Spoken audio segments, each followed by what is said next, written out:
नमस्कार दोस्तों, इम्प्ले खबर चैनल की एक और नए वीडियो में आप सभी दोस्तों का फिर से एक बार स्वागत है। दोस्तों, आज 20 जून 2026 को ईपीएस 95 पेंशन धारकों की मांगों को लेकर एनएससी के राष्ट्रीय अध्यक्ष कमांडर अशोक रावत जी ने प्रधानमंत्री नरेंद्र मोदी जी के गढ़ यानी कि गुजरात में एक बहुत बड़ी सभा को संबोधित किया है। यहाँ पर ईपीएस 95 पेंशन धारकों की हजारों की संख्या में भीड़ देखने को मिली, जहाँ पर ईपीएस 95 पेंशन धारकों की मीटिंग के लिए, जहाँ पर ईपीएस 95 पेंशन धारकों की सभा के लिए आयोजन किया गया था, वो आयोजन हाल यहाँ पर कम पड़ता हुआ नजर आया और जितने लोग ईपीएस 95 पेंशन धारकों के आयोजन हाल में अंदर नहीं थे, उससे ज़्यादा यहाँ पर जो है बाहर भीड़ देखने को मिली। यहाँ पर स्क्रीनिंग करनी पड़ी और स्क्रीनिंग के थ्रू ईपीएस 95 पेंशन धारक कमांडर अशोक रावत, वीरेंद्र सिंह रजावत जी के भाषणों को लोगों को यहाँ पर जो है दिखाया गया।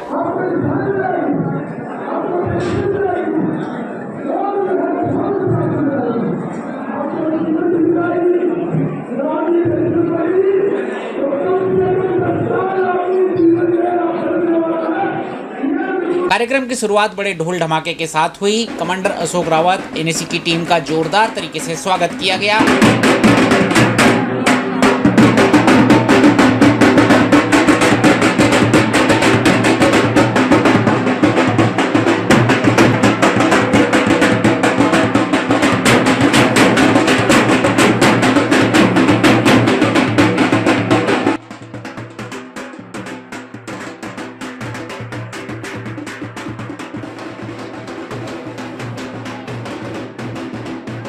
और फिर एनएससी टीम के प्रमुख नेताओं ने अपने अपने अभिभाषण दिए और कमांडर अशोक रावत जी ने भी अपने उद्बोधन दिया। कमांडर अशोक रावत जी ने ईपीएस 95 पेंशन धारकों की पेंशन वृद्धि की चल रही प्रक्रिया, सरकार पर इसकी प्रतिक्रिया और आगे के आंदोलन की रणनीतियों के बारे में क्या कुछ कहा है, आइए सुनते हैं।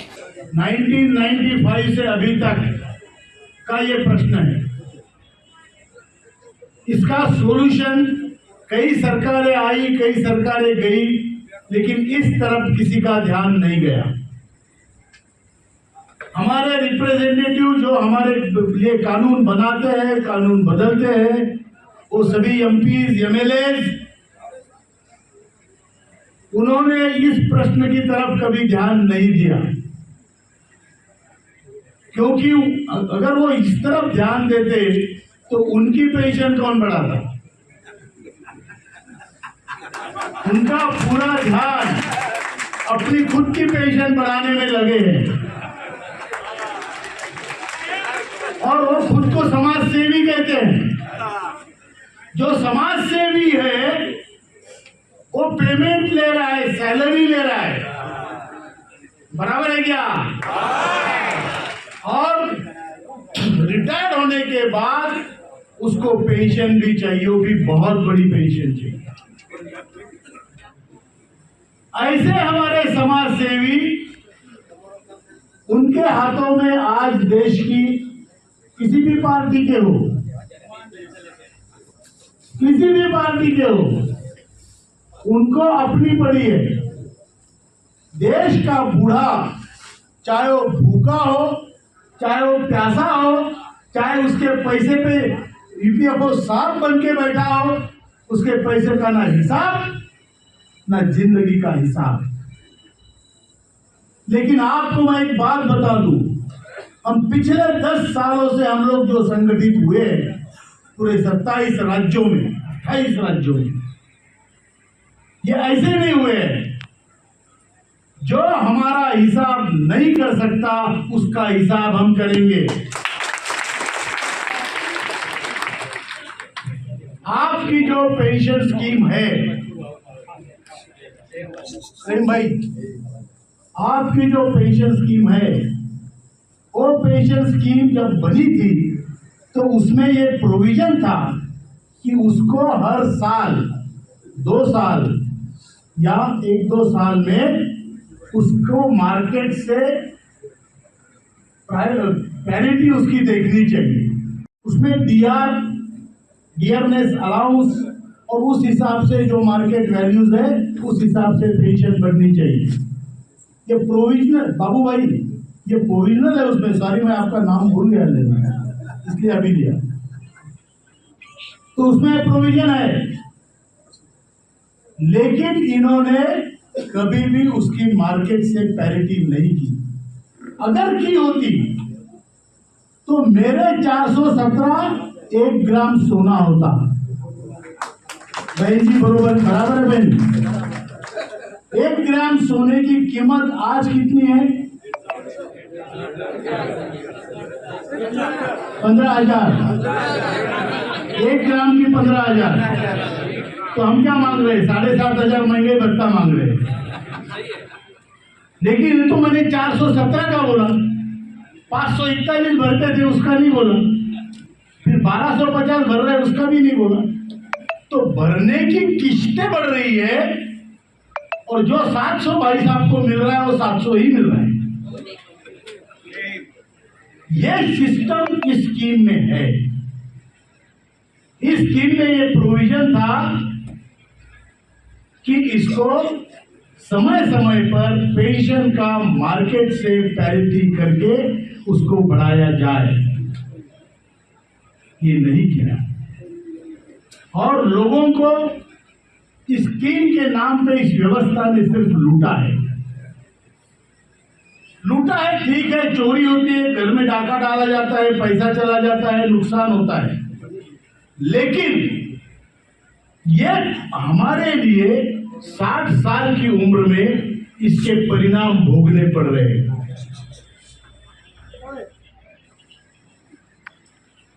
इसको इंप्लीमेंट किया नहीं, इसलिए हमें आज भुगतना पड़ रहा है।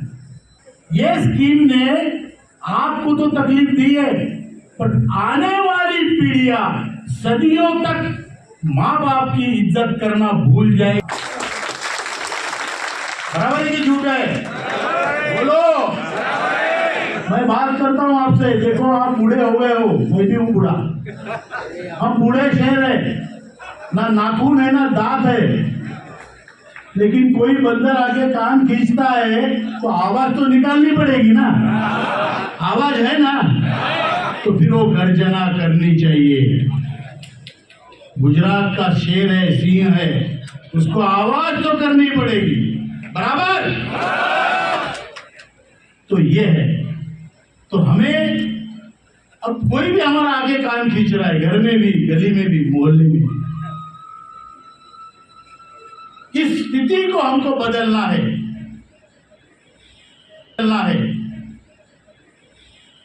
हमें अपने पैसे से जीना है और मरेंगे तो अपनी दफन का कफन खुद खरीदेंगे। हर स्टोरी में विलन होते हैं, बराबर है? इसमें विलन पहला है CBT, central board of trustees. ये 43 लोग हैं, 43 मतलब अली बाबा के 40 थे, ईपीएफओ के 43 है, 3 ज्यादा, अली बाबा और 40 और ये ईपीएफओ और उसके 43 जो बराबर। अच्छा, दूसरे ने अगर हमें लूटा तो कोई प्रॉब्लम नहीं होती हमको, मतलब प्रॉब्लम होती है लेकिन लगता है यार वो अपना था ही नहीं, बराबर। अपनों ने लूटा, बराबर है पटेल साहब? अपनों ने लूटा, अपने कौन? ये 43 में से 10 चोर अपने हैं, जो कामगारों के नेता है। ध्यान से सुनो, डरने की बात नहीं है। मैं जो कहता हूं सच कहता हूं, गाली भी नहीं देता हूं, क्योंकि मैं अशोक राउत हूं, संजय राउत नहीं हूं। बराबर है क्या? वो नकली सैनिक है, मैं सही वाला सैनिक हूं, नेवी वाला सैनिक, भारत माता का सैनिक हूं, पार्टी का सैनिक नहीं। तो सीबीटी में 10 चोर हैं जो अपने खुद के हैं, 3 मेंबर इंटक के हैं। पंकज भाई सुन लो, नहीं बाबू भाई को मजा आ रहा है, बात सही है ना? बात सही है। 3 इंटक के हैं, 3 बीएमएस के हैं, 3 कम्युनिस्टों के हैं, सीटू, आइटर, तो सभी मिलाकर सीपीआई, सीपीएम और हुए ये लोग कौन है? ये लोग आप में से जो यूनियन उनको भेजती है कामगारों के प्रतिनिधि की तौर पे, तो वहां पर उनका काम ये होना चाहिए कि कामगारों के हितों की रक्षा करना। बराबर। जब 2008 के फरवरी में एक जो प्रोविजनल ओरिजिनल स्कीम में था कि जब आप मर जाएंगे तो आपके पैसे आपके पत्नी को लौटाए जाएंगे, जो आपका कॉर्पस होगा वो आपके पत्नी को वापिस होगा, रिटर्न मिलेगा। इन्होंने फरवरी 2008 में सीबीटी ने निर्णय लिया ये रिटर्न नहीं होगा। उनके बाप का पैसा नहीं था, वो आपका पैसा था। बराबर। और ये हमारे 10 भाई ये वहां चाय बिस्कुट खाते रहे। बराबर। तो हमारे कौन, अपने कौन, पराये कौन, घर के कौन, बाहर के कौन, सबने हमको लाते मारी है। और हमारी लड़ाई अगर लड़नी है तो हमको ही लड़नी पड़ेगी। आप किसी भी पार्टी का झंडा लेके नाचो, लेकिन जहां तक ईपीएस का सवाल है वो आपको लड़ाई आपकी लड़नी पड़ेगी। दूसरी हमारी जो विलन है, दूसरा जो विलन है वो है हमारी ब्यूरोक्रेसी। ब्यूरोक्रेसी एक ऐसा विलन है, अंग्रेजों ने हमारे ऊपर राज किया। कैसे किया? हमारे ही लोगों को शिक्षा दी, ट्रेन किया, उनके क्लर्क बनाए, उनके बाबू बनाए, उनका ICS बनाया, वो रूल करता था। अंग्रेज कितने थे? अंग्रेज कितने थे? मुट्ठी भर। और हमारे लोग अंग्रेजों की तरफ से लड़के हमारे ही लोगों के ऊपर गोली चलाते थे। बराबर है। जालियनवाला बाग में कितने अंग्रेज थे भाई गोली चलाने वाले? सारे तो हमारे थे। बराबर। तुम्हें दुख हो सुख हो, ये बात सच है। तो ये ब्यूरोक्रेट जो है वो अंग्रेजों के पढ़ाए हुए हैं। कई लोग उनको बोलते हैं व्हाइट साहब तो चले गए, ब्राउन साहब रह गए। चमड़ी वाले ब्राउन जो साहब बने हैं उनको लेना देना नहीं है। 10 बजे ऑफिस आना है, 5 बजे घर जाना है, तगड़ी पोस्टिंग करनी है, और उनको समाज से कितना लेना देना है। मैं ये नहीं कह रहा हूँ 100% खराब है, लेकिन ज्यादातर बाबू का यही रवैया है। और वो परमानेंट सरकार है, पॉलिटिशियन 5 साल में बदल जाएगा, बाबू वहां तक रिटायर होने तक इस देश की छाती पे बैठ के खाता रहेगा। अब अगर उनको अकल होती तो वो भी इसमें बदल कर सकते थे। जो CPFC है, RPFC है, जो श्रम मंत्रालय के बाबू है, जो श्रम सेक्रेटरी है, उसका डेप्यूटी, इसका ये, उसका जॉइंट, उसका अंडर, ये सारे सेक्रेटरी कुछ ना कुछ कर सकते थे कि नहीं कर सकते? बोलो। उन्होंने भी कुछ नहीं किया। फिर इतनी सरकारें आई, इतनी गई अनेक पार्टियों की, उनको भी ध्यान में नहीं आया। अब हमारा ये मुद्दा, गवर्नमेंट भी इसमें, सारी गवर्नमेंट इसमें विलन है। अभी हमारा मुद्दा यह है कि हमें सॉल्यूशन क्या मिलेगा। हमने कई पावर पॉइंट प्रेजेंटेशंस किए हैं। मेरे साथ आदरणीय वीरेंद्र सिंह जी थे, सरिता ताई थे, और भी हमारे और नेता थे।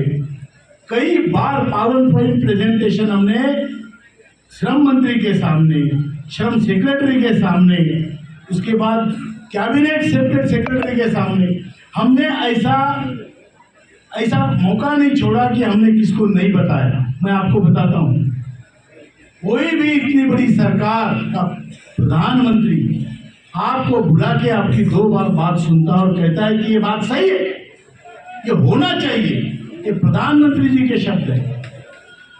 और वही देख के हम यहाँ पर महसाना में हमारे RC पटेल साहब और हमारे जो मकवाना साहब, इन्होंने मीटिंग रखी है कि हम यहां जाके बोले सर आपने ये बोला है, आप ये करो, ये गुहार लगाने के लिए हम है। और पूरे देश में इतने लोगों की समस्या है, इसलिए हमें यहाँ आना पड़ा और हम यहाँ आकर आपके सामने वही बात रख रहे हैं जो हमने प्रधानमंत्री जी के सामने रखी। प्रधानमंत्री जी ने दोनों बार कहा ये काम होना चाहिए, ये बहुत सही काम है, लेकिन अभी तक नहीं हुआ क्योंकि मैंने आपको 3 विलन गिनाए, सीबीटी, उसके बाद ब्यूरोक्रेसी और गवर्नमेंट का कोऑर्डिनेशन सिस्टम। और इसीलिए हम चाहते हैं कि आज यहाँ से ये संदेश हमारे आदरणीय प्रधानमंत्री जी तक पहुंचे और वो हमारे लिए जल्दी से जल्दी कुछ करें। ये हुई ब्यूरोक्रेटिक चैनल, पॉलिटिकल चैनल।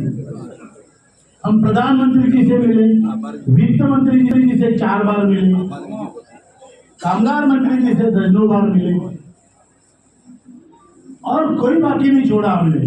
सभी सांसदों को मिले, आंदोलन किए, सांसद 26 सांसद जंतर मंतर पे हमारे आंदोलन में आए, सभी पार्टियों के आए, फिर भी अभी तक कुछ नहीं हुआ। ये बहुत दुख की बात है। फिर हमने ब्यूरोक्रेटिक चैनल में भी हमने काम किया, सेक्रेटरीज के सामने हमने प्रेजेंटेशन किए, expenditure secretary, finance secretary, labour secretary और भारत का सबसे बड़ा ब्यूरोक्रेट जो होता है कैबिनेट सेक्रेटरी, सबके सामने प्रेजेंटेशन हुए हैं और सबको ये मुद्दा मतलब उनको उन्होंने ये कहा है कि ये काम सही होना चाहिए, लेकिन काम नहीं हो रहा है, ये भी सही। तो अभी आगे चल के हम क्या करेंगे? देखिए हमारी 4 मांगे, आपको मालूम होगी चारों मांगे। मिनिमम पेंशन 7,500 और महंगाई भत्ता मिलनी चाहिए, जिसको इसका मतलब यह है कि जिसको 700 है या जिसको 1 रुपया है उसको भी 7,500 महंगाई भत्ता मिलना चाहिए। दूसरी हमारी मांग है जो हायर पेंशन है वो सभी को बिना भेदभाव की मिलनी चाहिए। तीसरी मांग है हमको सबको मेडिकल फैसिलिटी 58 साल की उम्र के बाद तुरंत मिलनी चाहिए, पति पत्नी को फ्री और जिसका दर्जा ठीक हो। चौथी हमारी मांग है जो ईपीएस में तब शामिल नहीं हुए थे और आज ईपीएस का पेंशन उनको जिनको नहीं मिलता, ऐसे कामगारों को कम से कम 5,000 रुपये मानधन के तौर पर मिलना चाहिए। लेके हम चले, मिनिमम पेंशन की मांग भी चल रही है, हायर पेंशन की मांग भी चल रही है। कुछ लोगों को लगता है हम कोर्ट में जाएंगे तो हायर पेंशन होगी, जरूर होगी, लेकिन केवल कोर्ट में जाने से नहीं, कोर्ट से ऊपर केवल कोर्ट में आप जाओ, निर्णय लो, आपको मिलनी चाहिए, आपका हक है तो, लेकिन उसको सपोर्टिंग होता है आंदोलन, क्योंकि कोर्ट से भी बड़ी संसद है और गवर्नमेंट को प्रेशराइज करने का एक ही तरीका है आंदोलन। इसलिए हम आंदोलन कर रहे हैं। हायर पेंशन की विंडो खुलेगी, 2014 वाले को पहले से भी पेंशन लागू होने का हम प्रयत्न करेंगे और हायर पेंशन और मिनिमम पेंशन मेडिकल सुविधाएं आपको मिलेगी। ईपीएस के एनएसी के आंदोलन में आखिरी छोर के आदमी के थाली में जब तक लड्डू परोसा नहीं जाता ये आंदोलन खत्म नहीं होगा।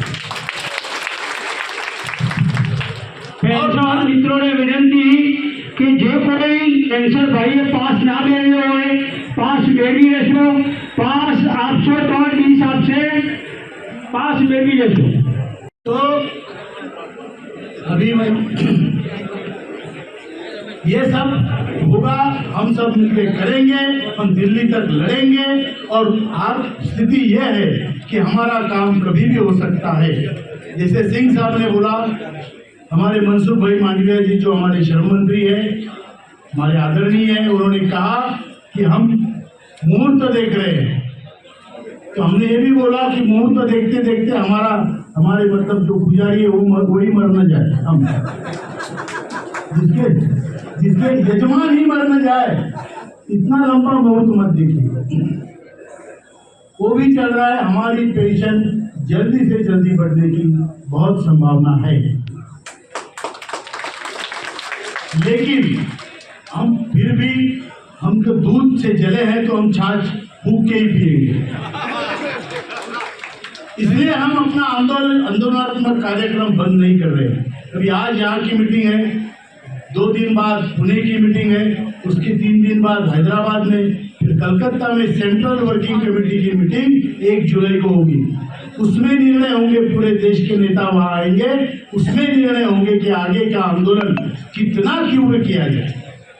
तो मैं आपको बता दूं, अगर तब तक काम नहीं होता तो आंदोलन बहुत तीव्र होगा, आपको भी उसमें हिस्सा लेना पड़ेगा। इतना ही कहते, हम 3 नारे देंगे, हम सब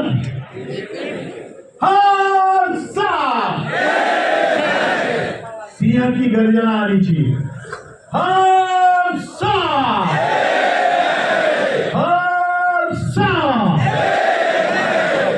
श्रेष्ठ भारत, ज्येष्ठ भारत, ज्येष्ठ भारत। बहुत बहुत धन्यवाद आपका। तो 1 जुलाई को ईपीएस 95 पेंशन धारकों के लिए संघर्षरत एनएसी राष्ट्रीय संघर्ष समिति की CWC केंद्रीय कार्यकारिणी की बैठक है। इसमें फैसले लिए जाएंगे कि आगे के आंदोलन कैसे होंगे।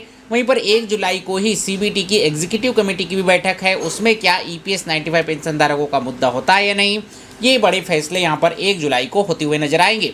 बाकी आज के इस वीडियो में दी गई जानकारी आपको कैसी लगी हमें कमेंट करके जरूर बताइएगा। ये वीडियो जानकारी अपडेट आपको अच्छी लगी हो, वीडियो को लाइक शेयर, चैनल को सब्सक्राइब जरूर कीजिएगा। मिलते हैं आपसे अगले वीडियो में, तब तक के लिए जय हिंद, वंदे मातरम।